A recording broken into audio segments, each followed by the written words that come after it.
পেহেলগামত নিহত সকললৈ শ্ৰদ্ধাঞ্জলি জনাই বিশিষ্ট সমাজসেৱিকা দেৱযানী দাসে।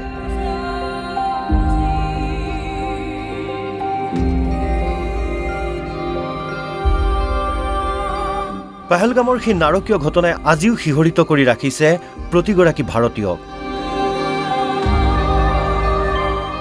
কেনেদৰে সন্ত্ৰাসবাদৰ বলি হৈছিল 28 গৰাকীকৈ নিৰীহ লোক, নিজৰ আত্মীয়ৰ সন্মুখতে হত্যা কৰিছিল সন্ত্ৰাসবাদীয়ে। পাকিস্তানী সন্ত্ৰাসবাদীয়ে সংঘটিত কৰা সেই নৰসংহাৰৰ বিৰুদ্ধে কঠোৰ ভাৰত চৰকাৰ। সন্ত্ৰাসবাদীৰ হাতত নিহত হোৱা নিৰীহ লোকৰ আত্মাৰ শান্তিৰ বাবে অসম ৰাজ্যিক মুক্তি যুঁজাৰু সন্মিলনৰ বিশেষ কাৰ্যসূচী। কাশ্মীৰৰ পেহেলগামত নিহত ব্যক্তিসকললৈ শ্ৰদ্ধাঞ্জলি জ্ঞাপন কৰে অসম ৰাজ্যিক মুক্তি যুঁজাৰু সন্মিলনে।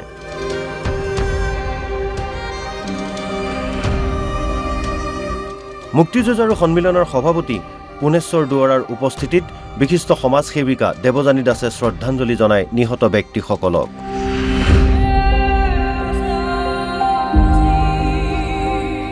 দুঃখজনক ঘটনা আমাৰ কাশ্মীৰত যেটো ঘটনা হ'ল আমি দুঃখিত। সকলে শাস্তি দিব লাগে, হ'ব দিয়া আৰু সময় নকৰা। শ্ৰদ্ধাঞ্জলি অনুষ্ঠান চবেই আমি শ্ৰদ্ধাঞ্জলি কৰিলোঁ। যিসকলে এইবিলাক এই সংঘটনা কৰিছে এইবিলাকে উচিত শাস্তি পাব না, ইয়াৰ শাস্তি দিয়াটোৱেই উচিত হয়। আৰু জম্মু কাশ্মীৰৰ পেহেলগামত যি নৃশংস হত্যাকাণ্ড পাকিস্তানী আততায়ী কৰিলে, এই সন্ত্ৰাসবাদীয়ে কৰিলে, তাৰ কাৰণে আমি অসম ৰাজ্যিক মুক্তি যুঁজাৰু সন্মিলন সঁচাকৈ দুঃখিত হৈছোঁ আৰু মৰ্মাহত হৈছোঁ। এই আজি আমি শ্ৰদ্ধাঞ্জলি অনুষ্ঠান পাতিছোঁ। পাকিস্তানকো গৰিহণা দিছোঁ যাতে তেওঁলোকে সন্ত্ৰাসবাদৰ এই যিটো তেওঁলোকে খেলা কৰি আছে এইটো অতি সোনকালে বন্ধ কৰক। শ্ৰদ্ধাঞ্জলি অনুষ্ঠানৰ পাছতেই সন্মিলনৰ নৱনিৰ্বাচিত বিষয়ববীয়াসকলে দায়িত্বভাৰ গ্ৰহণ কৰে।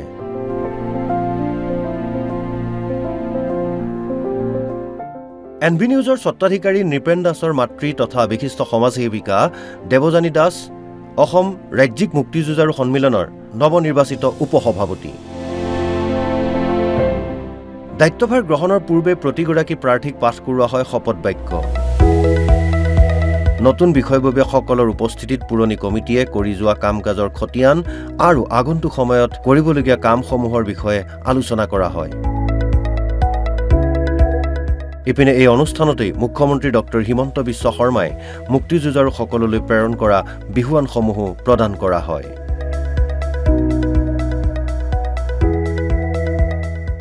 ভিডিঅ' জাৰ্নেলিষ্ট জিতেন দাসৰ সহযোগত বিচিত্ৰ ৰাজবংশীৰ ৰিপৰ্ট এনবি নিউজ।